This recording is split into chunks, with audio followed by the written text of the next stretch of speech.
Bom dia a todos. Depois de uma palestra da Marina, é complicado aqui, hein? Mas vamos tentar, vamos mudar um pouquinho o foco, né? Vamos entrar então um pouco naquilo que a gente se propôs dentro desse seminário. Eu vou ser responsável por falar da parte de observações e atribuição de causa da variabilidade e extremos climáticos. Né? Nesse tema integrador, estiveram comigo a Simone Ferraz de Santa Maria, o Moacir Araújo da Federal de Pernambuco e o Oswaldo Moraes, que também é de Santa Maria, mas hoje dirige o CEMADEM. Dois pontos são extremamente importantes. Primeiro, óbvio que eu não tenho tempo aqui para falar de todos os resultados que foram obtidos dentro dessa componente do INCT. Né? E segundo, obviamente, né, eu estou aqui hoje representando vários dos componentes que fizeram parte desse subprojeto dentro do INCT. Né? Aproveito também para agradecer a liderança do Carlos Nobre e do José Marim, né, dentro desse estudo. Bom, dito isso, né, vamos avançar rapidamente. Qual que é o objetivo geral? Né? Na verdade, é tentar compreender um pouco mais os riscos da variabilidade e das mudanças climáticas para a sociedade. Né? Isso é um foco desse grande projeto. Né? E aí, analisar esses impactos de longo prazo, né, das mudanças climáticas para o Brasil e, com isso, né, com esses resultados, tentar ajudar um pouco os tomadores de decisão e a sociedade, né, a trilhar alguns caminhos mais sustentáveis para o nosso futuro. Né? E, com isso, também ajudar em medidas de adaptação, né, para que essas políticas possam ser feitas e, com isso, também gerar mitigações de sucesso. Na verdade, né, nesses últimos relatórios do IPCC, né, fica claro, né, que o aquecimento global é inequívoco. Né? Isso foi dito em várias palavras. E aí, dentro dessa subcomponente que eu acabei coordenando junto com a Simone Ferraz, a ideia era estudarmos a parte de detecção e atribuição das mudanças climáticas. E aí tem que se tomar um pouco de cuidado, né? Porque apesar de eles estarem juntos, eles na verdade representam coisas diferentes. A detecção da mudança climática, né, é um processo que demonstra que o clima tem mudado, né? Isso se faz através de métodos estatísticos e algumas outras. E a atribuição é a tentativa de explicar por que o clima está mudando, né? O que está fazendo com que haja esse tipo de mudança, tá certo? Então esse é o contexto, na verdade, que eu vou tentar apresentar para vocês nesses poucos minutos. Com música fica muito mais divertido, né? Independente disso, né?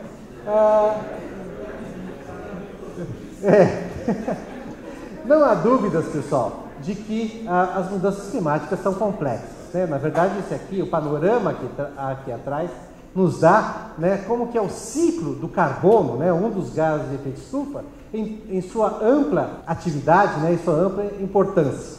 Né? Mas dentro disso, né, o que nós temos visto ao longo desses últimos anos é exatamente isso. Né? Claramente, nós temos visto a temperatura aumentar. Né? Você pode não concordar com várias coisas, pode até achar que não está tendo mudança climática, mas você nunca vai poder dizer para mim que a temperatura média do nosso planeta não está subindo. Né? E se ela está subindo, né, isso independe também da região em que você esteja. Né? Você pode pegar medidas instrumentais, não estou nem falando de medidas paleoclimáticas, ou seja, aquela do passado, que mostram, independente de onde você esteja, né, a temperatura média a partir da década de 60, 70 tem subido sistematicamente.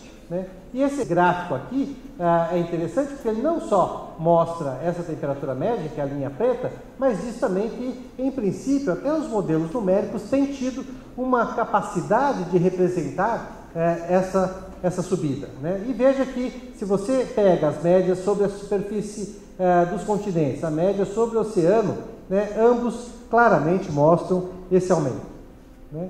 E aí, por que está aumentando? Né? Uma das grandes dicas, claro, somos nós mesmos, né? Através da nossa evolução industrial, né? Através daquilo que nós temos feito com o nosso planeta. né, através de desmatamento, a própria parte agrícola, o transporte, e tudo isso tem contribuído para esse aumento de gases de efeito estufa, né? Essa é uma figura clássica, né, que todo mundo mostra, que é como a temperatura tem variado em termos médios no nosso planeta, e aqui como tem sido a variação de um dos gases de efeito estufa, nesse caso o CO2, né, ao longo desses últimos anos, né? E aqui esse gráfico parou aqui em torno de 2005, 2006, e na verdade essa quantidade de gases de efeito estufa tem seguido sistematicamente, né?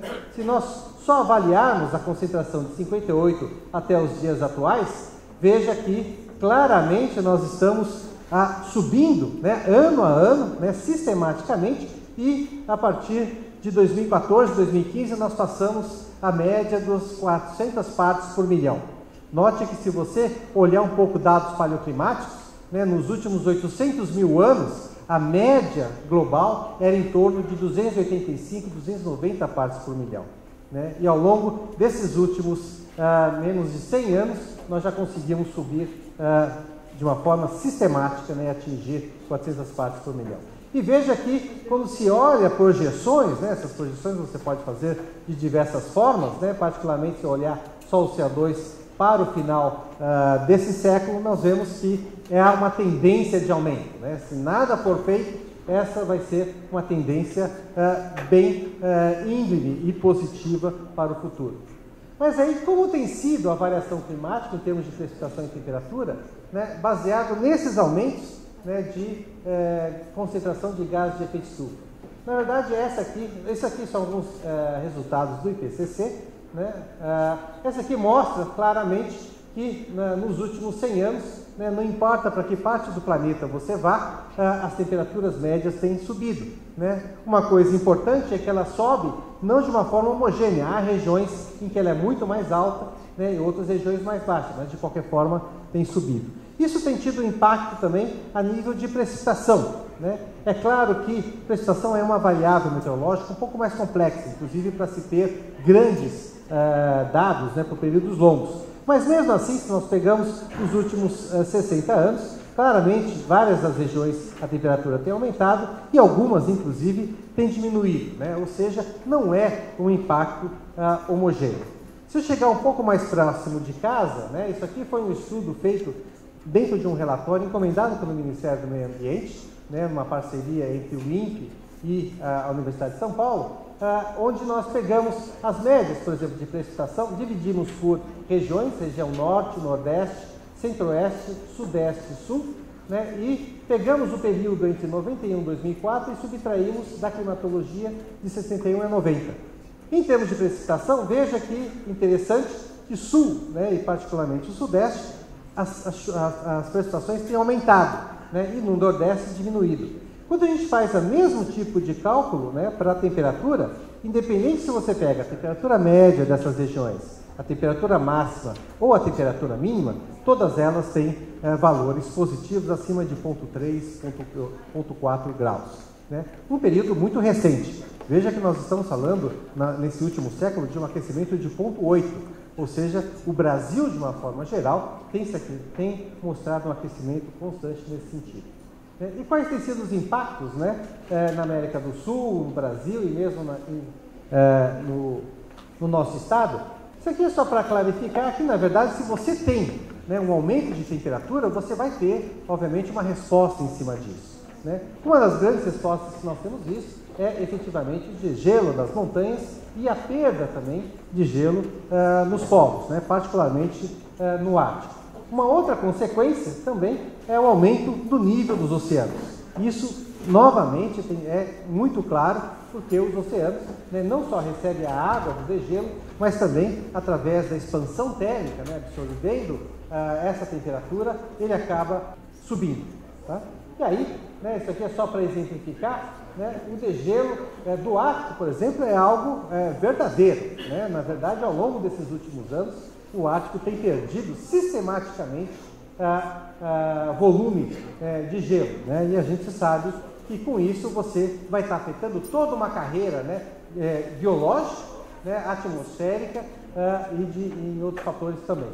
E qual que é o outro fator que nós temos sentido em função do aumento da temperatura? Né? É o aumento de desastres naturais, tanto do ponto de vista de eventos climatológicos, né, em termos de temperatura, secas, hidrológicos, em termos de inundações, ou eventos meteorológicos, todos eles, né, ao longo desses últimos 20, 30 anos, têm mostrado uma tendência de aumento positivo. Né? Então é dentro desse contexto, né, que a gente pode ir mais longe e ver que sistematicamente, né, em diversas áreas, por exemplo, da América do Sul, nós temos passado por eventos extremos. Veja, eu não consigo identificar, né, um evento extremo específico com a mudança climática. Né? O que a gente faz é notar que a frequência desses eventos, a intensidade desses eventos, tem aumentado sistematicamente ao longo dos últimos anos. E aí isso coincide com o aumento sistemático da temperatura. Portanto, né, várias regiões da América do Sul, né, e aqui do Brasil, né, chuvas no Vale do Itajaí em 2008, inundações em São Paulo, deslizamentos no Rio de Janeiro, isso tem se tornado algo mais constante. E aí, os modelos têm reagido a isso, né? Nós temos utilizado modelos numéricos para tentar entender um pouco melhor o que aconteceria com o clima no nosso país ou na América do Sul, né, se você aumentar, né, usar concentrações mais extremas de gases de efeito estufa. Né? Esse aqui é um dos resultados, né, produzidos pelo modelo ETA, CPTEC e dados do centro Hadley em inglês, que mostra, na verdade, né, para uma projeção para o final desse século, que se vê menos chuva na parte norte e nordeste e mais chuva na parte sul e parte do sudeste. Coincidência ou não, né, para essa projeção futura, né, o que eu acabei de mostrar anteriormente já está efetivamente ocorrendo. Com esses estudos, você também pode analisar um pouco mais a frequência de chuvas, né, frequência de chuvas mais extremas. E aí, os resultados acabam apontando, né, de eventos mais extremos na parte sul-sudeste e menos extremos na parte norte e nordeste, assim como dias mais secos. Portanto, os modelos nos ajudam, apesar de todas as suas incertezas, a nos guiar no que aconteceria num mundo, né, onde os gases de efeito estufa estivessem crescendo continuamente. E aí eu vou começar a chegar um pouco nos próprios resultados, né, dessa componente do INCT. Né? Esse aqui foi um estudo feito para a cidade de São Paulo e que mostra claramente, né, que ao longo, né, desse último século, né, início desse século presente, né, nós temos tido um aumento sistemático dos eventos extremos ou de chuvas extremas na cidade de São Paulo. Né? E aí, num primeiro momento, né, a gente pode olhar esse tipo de gráfico, esse aumento de temperatura aqui e efetivamente pensar que isso está relacionado às mudanças climáticas. Possivelmente uma parte sim, mas outra parte, claro, nós temos que pensar na completa urbanização que a cidade tem sofrido e, portanto, né, que isso tem tido um impacto na temperatura da cidade. Na verdade, a gente está falando de novo de um aquecimento global de 0,8 e a cidade de São Paulo cresceu mais de 3 graus ao longo desses últimos 100 anos. Né? Então, ela tem se tornado, sim, uma bolha térmica, né, quente. Né? E aqui é um gráfico interessante que mostra o crescimento da população e a própria expansão urbana. Mas, de qualquer forma, né, quando se pega a precipitação na cidade de São Paulo, a tendência de chuvas é positiva. Então, você tem uma associação entre ambas. Se você usa mais alguns dados, né, esse aqui mostra a variação não só mensal, mas como ao longo dos últimos 100 anos, né, mostra o aumento da temperatura, né, e a diminuição da umidade na cidade de São Paulo. Né? Por isso que hoje a cidade de São Paulo não é mais a terra da garoa. Né? Por quê? Nós temos uma bolha térmica que faz evaporar a brisa marítima e a umidade que vem do oceano. Esse foi um estudo desenvolvido pelo Carlos Nobre e colaboradores, que mostrou para a cidade de São Paulo, né, não só para o tempo presente, mas também simulações futuras, né, em várias partes, em termos de temperatura e precipitação, particularmente precipitação intensa. E notem que a setinha positiva delimita tendências positivas. Então, não só a temperatura na cidade está tendo uma tendência de aumentar e vai continuar aumentando no futuro, né, de acordo com as projeções dos modelos climáticos, mas também a precipitação, e particularmente a precipitação mais intensa, também vai tender a aumentar, né? E aí, né, nós temos várias componentes que podem estar atuando também para a modificação de precipitações intensas no nosso país. Esse foi um estudo interessante em que se também usou dados de simulações para ver como que os ciclones, que são aquelas baixas pressões que se formam, né, na parte mais sul do Atlântico, né, como que eles vão, o que vai ocorrer no futuro, né? Então se rodou modelos numéricos e notou que regiões de geração desses ciclones vão tender a se mover mais ao sul nesse futuro. E aí, quando você move, né, esses sistemas mais para o sul, é claro que você vai afetar a precipitação mais para o norte, né, e também, né, podendo diminuir para o norte e também aumentar as chuvas e intensidade para o sul, inclusive com desastres, porque muitos desses sistemas estão associados a ventos muito fortes, ressacas na praia, e portanto você tem toda uma carreira de impactos. Um outro estudo interessante foi quando se analisou, né, na verdade, uma oscilação que tem aqui no Pacífico, né, em termos de variação de temperatura da superfície do mar na parte mais norte, na parte mais central, né, e isso pode ter uma variação tanto positiva, quanto mais temperaturas mais fortes aqui na parte equatorial, quanto negativas. E se fez uma associação com fluxos de umidade. Então, o que se detectou, na verdade, dependendo dessa fase em que essa variação decadal, que a gente chama do Pacífico, ocorre, você pode intensificar chuvas mais no sul, desintensificar no norte, ou, inclusive, modificar o padrão de chuvas um pouco mais para o norte e para o sul, né? Esse estudo aqui fez essa relação da variação, dessa oscilação, com eventos de El Niño, né, para saber se, quando você está numa determinada fase dessa oscilação, você favorece ou não as chuvas em cima do Brasil. E, na verdade, quando a gente começa a analisar, por exemplo, né, as chuvas mais no sul da Amazônia, isso aqui representa a variação mensal de chuva, né, de 55 até dias mais atuais. Isso aqui, na verdade, está dividindo o início da estação seca, né? Esse foi um trabalho desenvolvido pelo Marengo e colaboradores dentro da nossa componente. O que mostra é que houve um determinado momento, até a década de 70, em que a estação seca da Amazônia ela era mais curta, né? E depois ela começa, à medida que avança na década de 70 para a década de 90, essa estação seca está aumentando. Dois fatores, né, podem estar contribuindo nesse sentido. Um deles é a própria variação daquela oscilação decadal do Pacífico que eu mostrei anteriormente. E o outro, obviamente, é o impacto, né, do desmatamento e o impacto das próprias mudanças climáticas na variação de chuvas na região da Amazônia.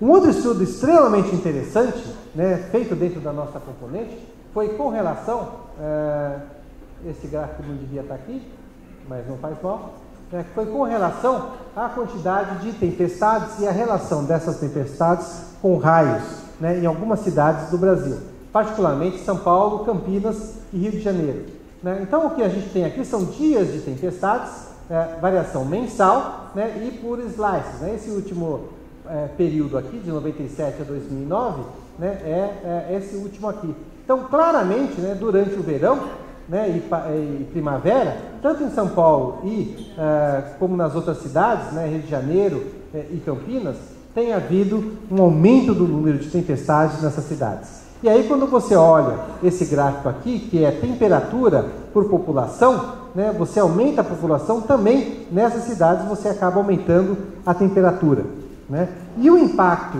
disso acaba sendo aonde? Na parte de raios, né, e níveis de tempestades nas cidades, tanto em São Paulo, né, quanto em outras cidades. Aqui eu só estou mostrando em São Paulo, então, de novo, a variação de temperatura por população, e você tem uma tendência positiva, mas quando você olha a temperatura, né, aumento de temperatura por tempestades, você também tem essa tendência. Então, se a cidade de São Paulo né, a temperatura está crescendo, você necessariamente vai aumentar as tempestades, e aí a gente sabe qual que é o impacto, né, de chuvas mais intensas nas grandes metrópoles, né? Na cidade de São Paulo, disrupção econômica, né, inundações e vários outros tipos de situações. E você pode associar também essas tempestades, né, com descargas elétricas, e aí descargas elétricas com mortes, né? Esse foi um estudo realizado, né, pelo Osmar Pinto e colaboradores, mostrando para as diversas regiões do Brasil,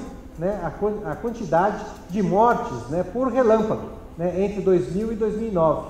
Aqui é só um zoom da cidade de São Paulo. E é interessante, por exemplo, que Tocantins e Mato Grosso do Sul que são os campeões, né, de mortes por relâmpago. E, em particular, né, a média mundial é de 0,2, né, e o Brasil é 0,8. Então, nós temos uma quantidade de relâmpago muito grande e, obviamente, o interior acaba sendo mais afetado porque você tem mais pessoas no campo, né? Um trabalho interessante que foi feito dentro da equipe de mineração de dados, né, é o desenvolvimento de um software chamado estimador de densidade de descargas elétricas atmosféricas. A ideia era tentar desenvolver uma outra ferramenta que pudesse associar descargas elétricas com aumento de chuva, né, convecção, né, para que possa ser utilizado pelos centros de previsão de tempo e clima, né? E aqui é só um exemplo desse software que estimou para o dia 1º de janeiro de 2013, né, chuvas, e aqui o que efetivamente ocorreu através de dados de chuvas, né, obtidos por satélite e pluviômetros. Então veja que, na verdade, esse estimador, né, de chuva através de descargas elétricas acabou funcionando muito bem. Hoje, esse sistema já está sendo utilizado, né, implementado dentro do CEMADEM, ou seja, é uma ferramenta a mais. Para fazer isso, houve necessidade do quê? De você entender melhor, né, as descargas elétricas, entender melhor qual que é essa climatologia e, portanto, utilizar esse conceito para poder desenvolver esse tipo de ferramenta, né? Nós também fizemos vários estudos, né, ligados à circulação de grande escala, né? Nesse aqui, por exemplo, foi feita uma análise de como que a circulação de rádio é aquela em que você tem o ar subindo na região equatorial e descendo em médias latitudes, né? Isso é algo global. Nós fizemos um estudo mais regionalizado em cima da América do Sul, né, separando essa circulação que era mais intensa e mais forte, mais intensa e mais fraca, né? Ao fazer isso, claramente a gente vê que, dependendo se você considera anomalias mais fracas da circulação de rádio ou anomalias mais fortes, você tem uma modificação extremamente intensa nos padrões de chuva e temperatura, né? E por que isso é importante? Porque e isso é algo que já está sendo desenvolvido, se você pensa em termos de mudança climática e de que a atmosfera vai estar mais quente e o Equador, na verdade, vai expandir, você vai alterar, né, essa circulação de rádio e, portanto, você vai ter um impacto diferencial nessas regiões aqui na América do Sul. Então, esse é um estudo que está sendo desenvolvido.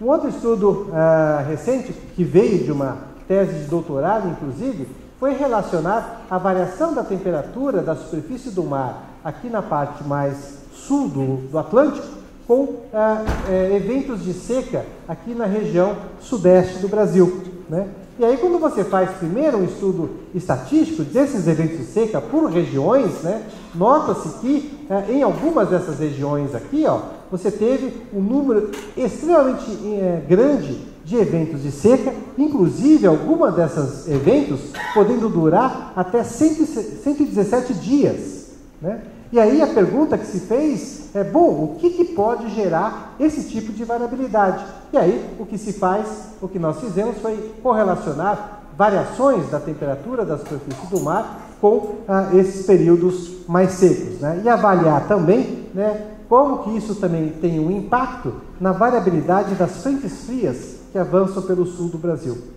né? Um artigo foi recentemente publicado em relação a isso. E, obviamente, né, bloqueios atmosféricos são aqueles em que você imagina que você tem uma alta pressão e, ao estar semi-estacionária, ela impede que outros sistemas meteorológicos avancem, né? Então, alguns estudos usaram modelos numéricos para mostrar como que esses bloqueios poderiam estar sendo modificados num cenário futuro de mudança do clima, e alguns estudos mais recentes têm mostrado também como esses bloqueios, principalmente de grande escala, têm ocorrido em termos de tendência. E claramente no Pacífico Sul, e na América do Sul como um todo, tem mostrado que tem tido uma tendência de diminuição desses eventos. Isso porque provavelmente você está tendo um aumento também dos jatos, e portanto inibindo um pouco esse tipo de estudo. Esse mesmo estudo aqui fez uma relação com El Ninhos, com El Ninho Modoc e vários outros sistemas para mostrar como que eles podem estar afetando o clima na nossa região. De qualquer forma, esse aqui é mais ou menos um quadro geral daquilo que foi produzido dentro dessa componente. Tanto considerando a formação de recursos humanos, que vai desde alunos de iniciação científica até pós-doutorandos, os artigos científicos internacionais e nacionais e também as atividades de extensão.